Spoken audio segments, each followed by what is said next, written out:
할렐루야. 피곤들 하시죠? 우리 사회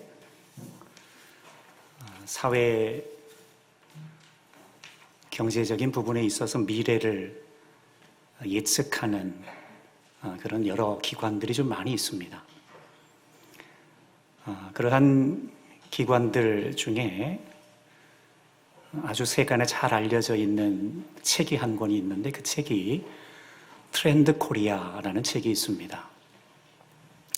그 트렌드 코리아 2022년 버전에 보니까 아주 재밌는 글이 있었습니다. 계속되는 코로나 중에 많은 학원들이 매출이 감소하고 있답니다. 당연하겠지요. 사람들이 많이 모이지 않으니. 그런데 유일하게 매출이 증가하고 있는 학원이 있답니다. 어딘지 아세요? 운전면허 학원이랍니다. 왜 그런가 하니 아마 짐작이 되실 겁니다. 사람들이 코로나 감염 걱정 때문에 대중교통을 이용하는 것을 좀 꺼리는 겁니다.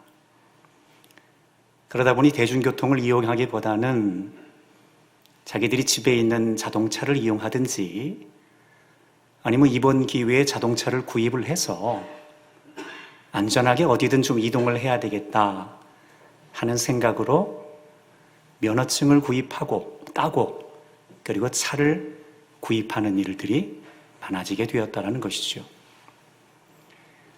그런데 이것은 우리나라만의 문제가 아니라 전 세계적으로 그렇답니다.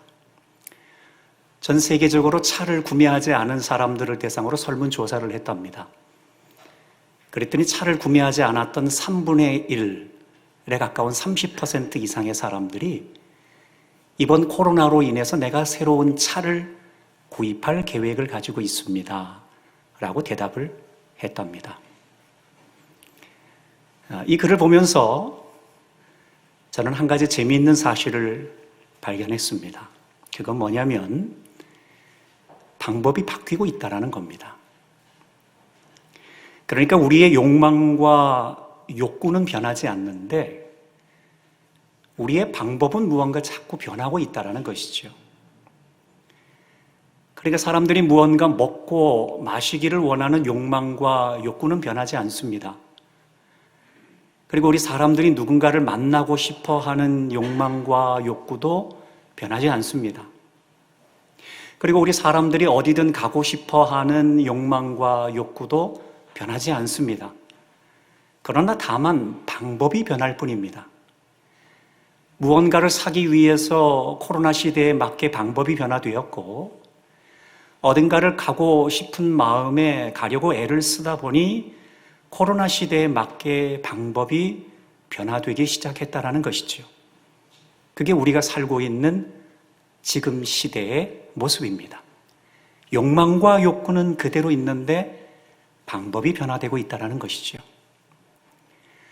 여러분, 그런데 이것은 코로나 시대를 살고 있는 2021년도를 살고 있는 우리에게만 해당되는 말이 아닙니다.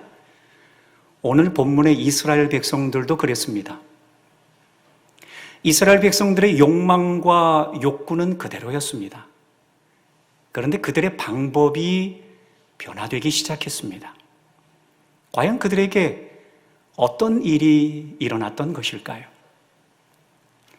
여러분 잘 아시는 것처럼 이스라엘 백성들은 하나님 앞에 불순종을 했습니다. 가장 큰 불순종은 우상숭배였지요. 그리고 음란함을 버리지 못했던 것입니다.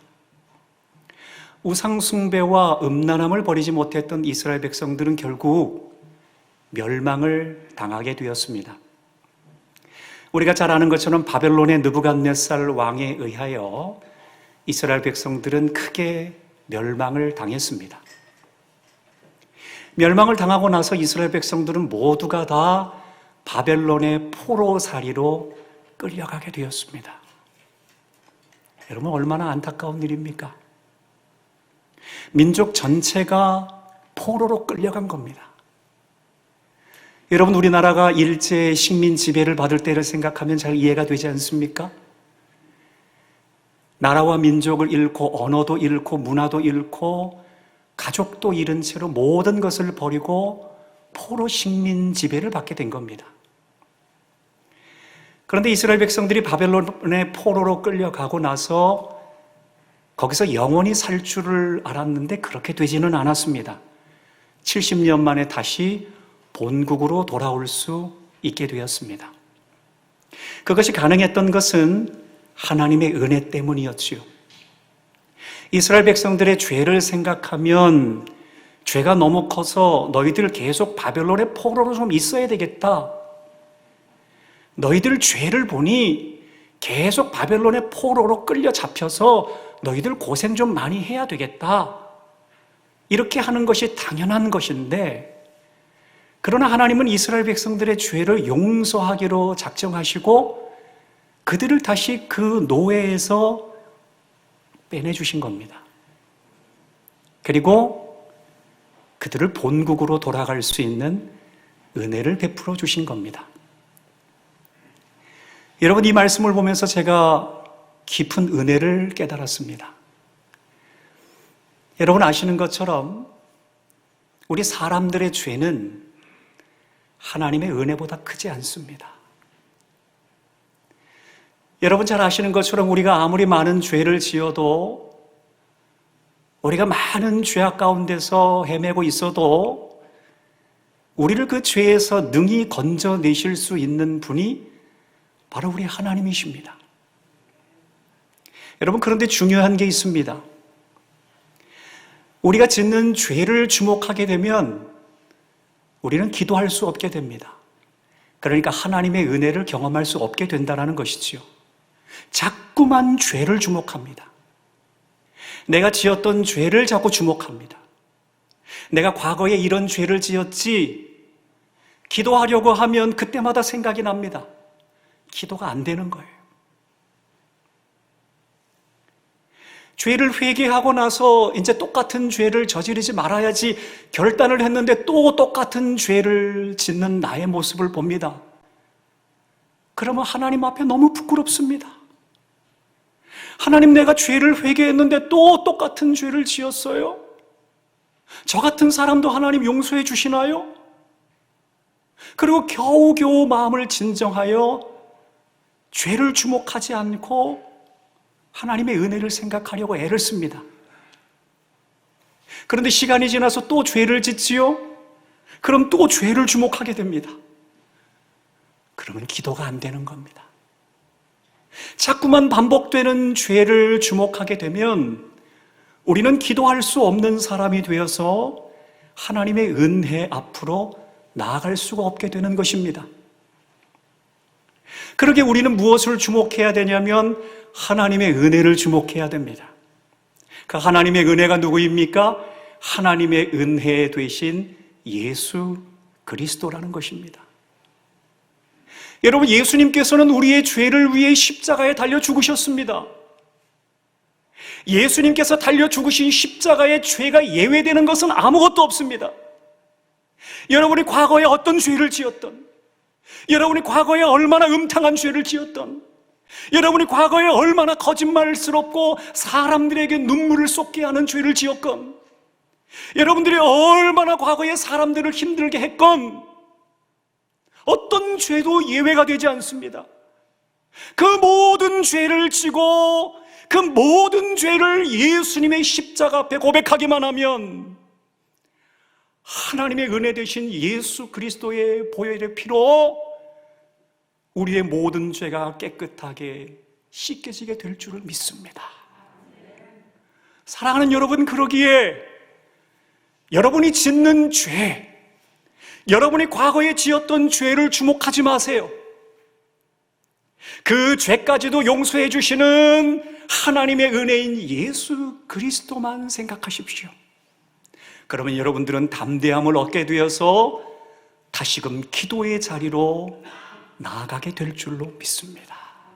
이 귀한 은혜를 누리게 되는 우리 모든 교우들이 되실 수 있기를 축복합니다. 이와 같은 은혜를 경험한 사람들이 이스라엘 백성들이었습니다.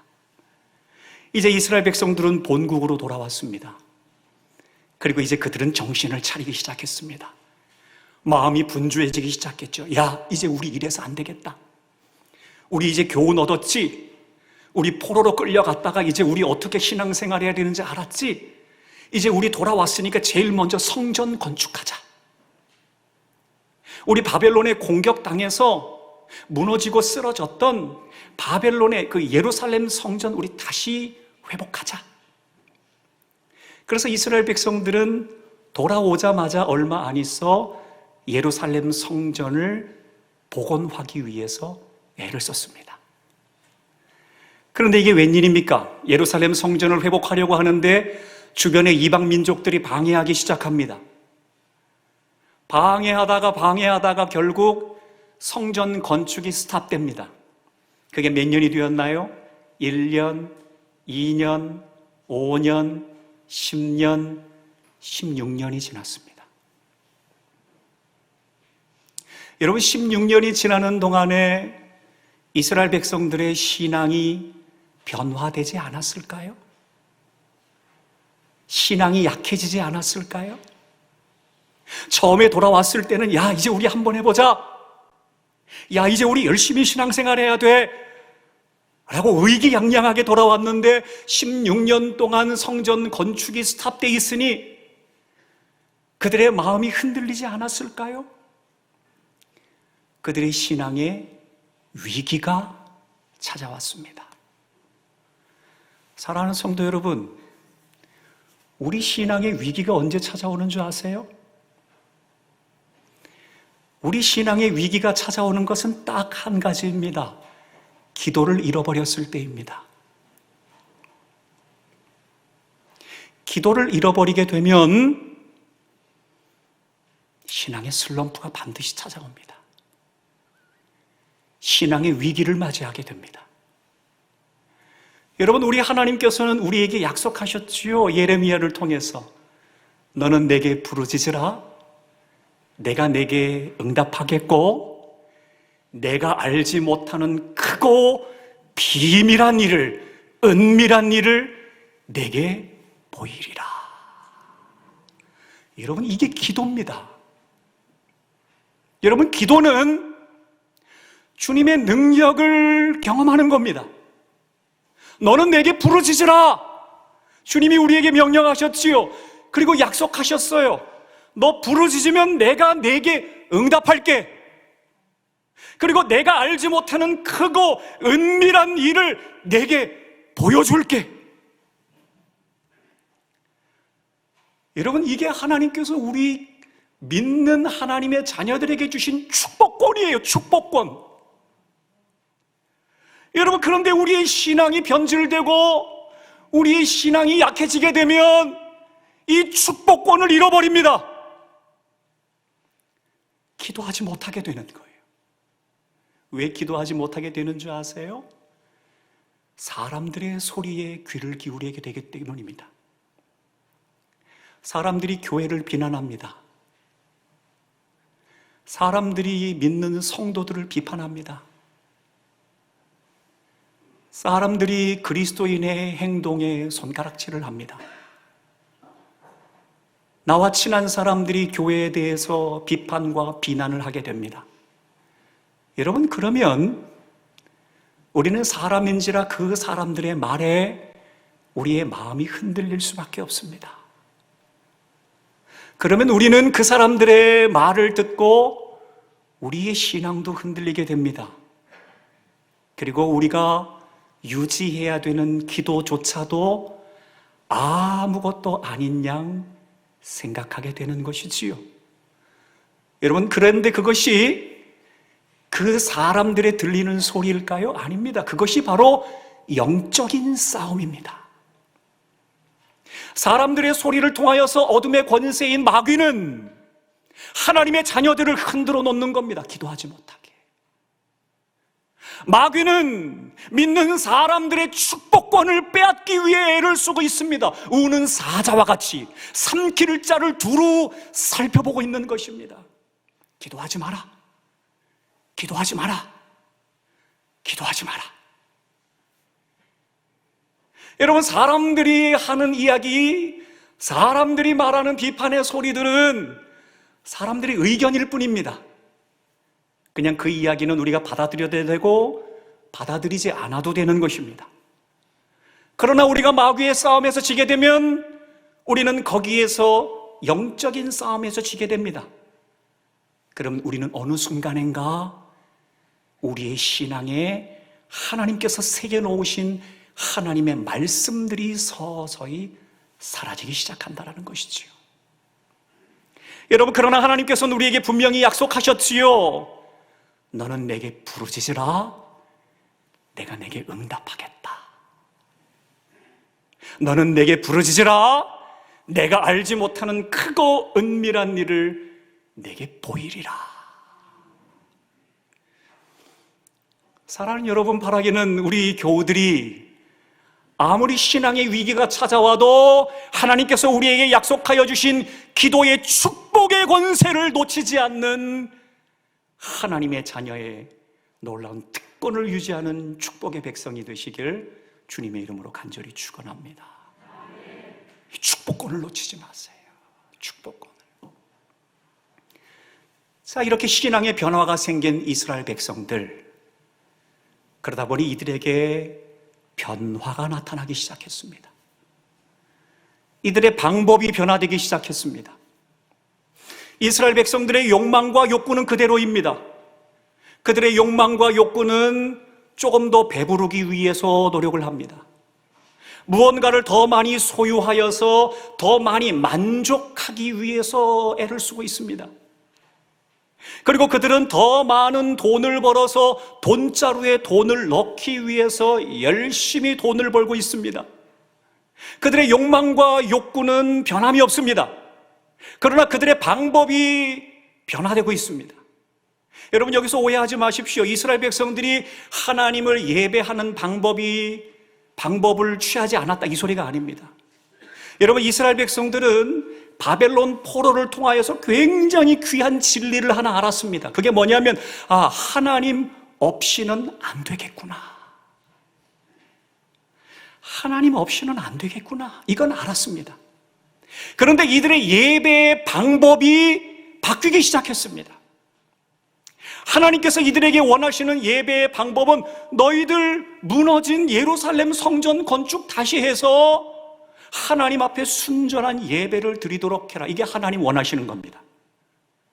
그런데 이스라엘 백성들은 뭐라 그러냐면, 하나님 지금은 때가 아닌 것 같습니다. 이방 민족들이 방해를 하니 지금은 때가 아닌 것 같으니 그냥 우리 식대로 예배 드리겠습니다. 예배를 안 드렸다라는 게 아닙니다. 자기 식대로 예배를 드린 겁니다. 그러게 그들은 적당한 산 중턱에 제단을 쌓아서 번제단을 들어 하나님께 예배를 드린 겁니다. 번제의 예배. 그리고 그들은 전통대로 초막절 절기를 잘 지키기만 하면 되겠지라고 생각을 했던 겁니다. 그러니까 하나님이 원하시는 예배의 방법과 이스라엘 백성들이 드리고 있는 예배의 방법은 서로 다르다라는 것입니다. 이런 가운데서 이스라엘 백성들에게 하나님께서 하신 본문의 말씀이 바로 오늘 5절에서 7절까지의 말씀입니다. 오늘 설교를 여기까지 잘 들으셨다면 여러분들이 이 본문이 조금 더 잘 이해가 될 겁니다. 5절에서 7절까지 조금 길지만 우리 함께 좀 읽어보겠습니다. 시작. 그러므로 이제 만군의 여호와가 이같이 말하노니 너희는 너희의 행위를 살필지니라. 너희가 많이 뿌릴지라도 수확이 적으며 먹을지라도 배부르지 못하며 마실지라도 흡족하지 못하며 입어도 따뜻하지 못하며 일꾼이 삭슬 받아도 그것을 구멍 떨어진 전대에 넣음이 되느니라. 만군의 여호와가 말하노니 너희는 자기의 행위를 살필지니라. 아멘. 여러분, 여기서 하나님께서 이스라엘 백성들에게 말씀하시는 것이 5, 6, 7절, 3절에 하나님께서 강조하고 계신 두 개의 문장이 있습니다. 하나의 문장인데 그게 두 번이나 나오고 있습니다. 그게 뭐냐면 너희의 행위를 살필지니라. 뭐라 그랬다고요? 너희의 행위를 살필지니라. 그러니까 하나님께서 이스라엘 백성들에게 원하시는 것은 너희들의 행위를 제대로 살피지 않고 너희들의 욕망과 욕구는 그대로인데 여건이 안 된다고 너희들을 좋은 방법대로, 너희들을 편한 방법대로 하나님이 기뻐하는 예배와는 관계없이 너희들이 편한 방법대로 예배를 드리고 있다면 너희의 행위를 살필지니라. 그런데 너희의 행위를 제대로 살피지 않고 여전히 너희들이 편한 방법으로 그렇게 예배를 드리게 된다면 너희들이 아무리 씨를 많이 뿌려도 수확을 얻지 못하게 될 것이고 너희들이 아무리 많은 것을 먹는다 할지라도 배부르지 못할 것이며 너희들이 아무리 돈을 벌기 위해서 동분서주하고 땀을 흘릴지라도 너희의 지갑에 구멍이 뻥 뚫려 있는 것처럼 돈이 줄줄줄 새나가는 일들이 너희에게 있을 거야. 여러분, 이게 하나님의 저주일까요? 아닙니다. 그만큼 이스라엘 백성들을 사랑하시기에 너희들의 행위를 한번 좀 돌아봐라. 권면인 것입니다. 사랑하는 성도 여러분, 이제 결론을 맺겠습니다. 저는 우리 대구 서강교회 우리 교우분들 한 분 한 분 그리고 한 가정 한 가정들이 이제 새롭게 시작하는 2022년도에 하나님의 은혜와 하나님의 축복을 마음껏 경험하게 되는 축복의 인생의 한 해가 되었으면 좋겠습니다. 여러분, 그러기 위해서 우리에게 먼저 중요한 게 있습니다. 그것은 먼저 우리의 행위를 살펴봐야 됩니다. 나의 예배가 하나님이 기뻐하시는 예배와 관계없이 내 중심의 편한 대로 드리는 예배는 아니었는가? 예배를 살펴봐야 됩니다. 우리의 기도를 살펴봐야 됩니다. 내가 온 마음과 정성과 하나님의 약속을 붙들고 믿음을 가지고 기도하는 것이 아니라 혹시라도 대충 때우기식으로 기도하지는 않았는지 아니면 전혀 믿음이 없는 채로 기도하지 못한 삶을 살지는 않았는지 우리의 기도 생활을 점검해 봐야 됩니다. 그리고 우리의 신앙 생활을 한번 점검해 봐야 됩니다. 내가 하나님 앞에 일상의 삶을 살면서 얼마나 진정한 예배자로 살아가고 있었는가? 우리의 행위를 살펴봐야 됩니다. 그래서 바라기는 저와 여러분이 올 한 해를 시작하면서 이제 송구영신 예배를 시작으로 우리 결단합시다.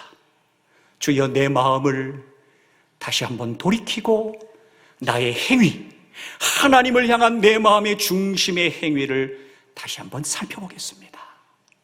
그래서 하나님 기뻐하시는 진정한 예배자로 다시금 거듭나 내 편한 방법대로 예배드리는 이스라엘 백성들과 같은 모습이 아니라 하나님께서 진정 기뻐하는 진정한 예배자가 되어 하나님께서 약속하여 주신 이 귀한 은총과 축복을 누리게 되는, 신앙으로 승리하게 되는 2022년 한 해가 될 수 있도록 은혜 더하여 주옵소서.